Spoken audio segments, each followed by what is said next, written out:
अस्सलाम वालेकुम दोस्तों, क्या हाल चाल है। अच्छा जी, एक कमेंट है, इसके ऊपर मैंने पहले भी इन्फॉर्मेशन शेयर की थी कुछ दिन। ये है जी कमेंट कि भाई बंदा अगर वीज़ा एक्सपायर हो जाए और या होने के बाद मुसादे के अंदर अंदर जा सकता है, यानी मुसादे का महीना जो होता है 30 डेज़ में, भाईजान 30 डेज़ में बिल्कुल जा सकता है। बहुत ही सिंपल है।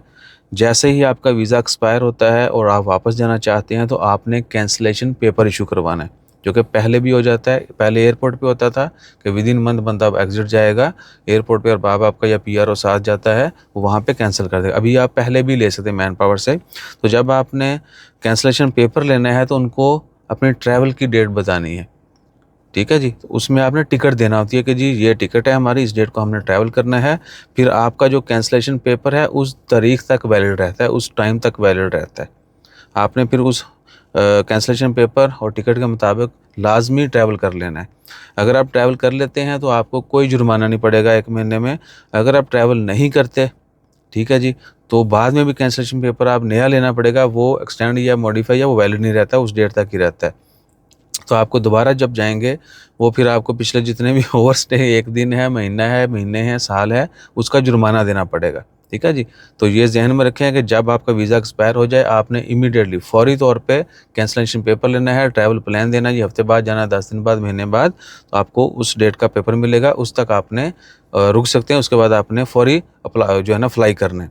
और एक और चीज़ कि आपका वीज़ा एक्सपायर हो गया, आपने कैंसल पेपर नहीं लिया, ठीक है जी, और आप ये सोच रहे हैं कि आप अलातूल जा सकते हैं, तो आप नहीं जा सकते। आपको लाज़मी कैंसलेशन पेपर लेना पड़ेगा। और क्या है कि अगर महीने से ज़्यादा आपका स्टे हो जाता है तो फिर आपको हर महीने जुर्माना देना पड़ेगा, जो कि एवरेज 35 से 50 रियाल है। ठीक है जी, महीनों में अगर किसी का ओवर स्टे है तो 35-50 रियाल 1 महीने का फ़ाइन होता है। वो देंगे तो आप एग्ज़िट जा सकेंगे, आपको कैंसलेशन पेपर मिलेगा। तो यही जो है ना, एक आप चीज़ ने आपने एक चीज़ याद रखनी है, आप चीज़ ने एक याद रखनी है कि आपने इमीडिएटली फ़ौरी तौर पे जैसे ही आपका वीज़ा एक्सपायर हो, आपने ट्रैवल करना है, थोड़ा रुकना चाहते हैं, अपने अरबाब से, स्पॉन्सर से कहें जी हमें कैंसलेशन पेपर दे दें। और अगर तो आपकी म्यूचुअल अंडरस्टैंडिंग है अरबाब से, तो आप उसको बोलें जी कि 28 दिनों बाद आप आओ, 1 और महीना काम पे रखें, यानी हो जाए वीज़ा रिन्यू किए बगैर।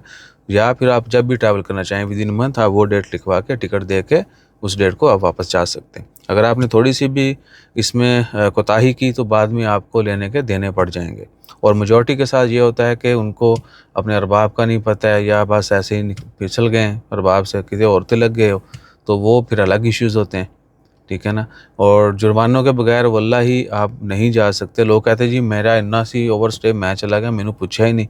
भाईजान मुल्क चल रहे ने, ठीक है ना? एक पिंड तो दूजे पिंड नहीं है कि तुसीं डंकी मार के चले गए हो। ऐसी बातें नहीं किया करें। अभी ज़माना बदल गया है और सोशल मीडिया के ऊपर आप अगर ऐसी हैंकी-पैंकी करेंगे, मुँह ज़बानी तो किसी बच्चे नूं तो तुसीं गल सुना सकते हो जिसको ना पता हो, लेकिन अल्लाह तो पब्लिक में जो है ना वो मत किया करें। वहाँ बहुत सियानी है। बेशक हमें like, share, subscribe, follow, comment बहुत कम करते हैं, लेकिन चीज़ों का दुनिया को पता है। ठीक है ना? सो उनकी इस तंबाकू से क्या होता है कि बहुत सारे लोग और भी जो है ना, वो बस सुन के यकीन करके, क्योंकि जब बंदा नेगेटिव ज़्यादा सोचता है ना, तो वो फिर बंदे के साथ होता है। सही है? 2-4 जगह से सुनी अच्छा होता है, उसने बोल दिया, यार मेरा अच्छा जानने वाला उसने बोल दिया, उसने बोला कुछ नहीं होता, ठीक है। क्योंकि आप ऑलरेडी वो जो है ना वीक पॉइंट ढूँढ रहे होते हैं, तो वो आपको गारंटी मिल जाती है। थोड़ा-सा आसरा जो है ना वो आहो। जिस तरह बंदे के साथ बहुत कोई मुश्किल हो ना, और उसका कोई थोड़ा-सा अच्छा दोस्त भी उसको थोड़ा बोल दे कि भाईजान असीं तेरे नाल हां, जिद्दां राशिद भाई बोलदे ने, भाईजान टेंशन नहीं लेनी, हम आपके साथ हैं, बल्कि आपसे आगे खड़े होंगे। ठीक है ना? जो लित्तर पे पीछे नसाएँगे नहीं सब तो पहले, बल्कि आगे खड़े होंगे। वो बंदे को बहुत हिम्मत देता है। ठीक है ना? तो अपने अच्छे दोस्त बनाएँ और अच्छा मशवरा जो है उसको आपको पता होना चाहिए कैसे हज़म करना है और बुरे से कैसे बचना है। बहरहाल अपना ख़्याल रखिएगा, दुआ में याद रखिएगा। कोई भी इन्फॉर्मेशन हो डिटेल कमेंट किया करें। जज़ाकल्लाह, अल्लाह हाफ़िज़।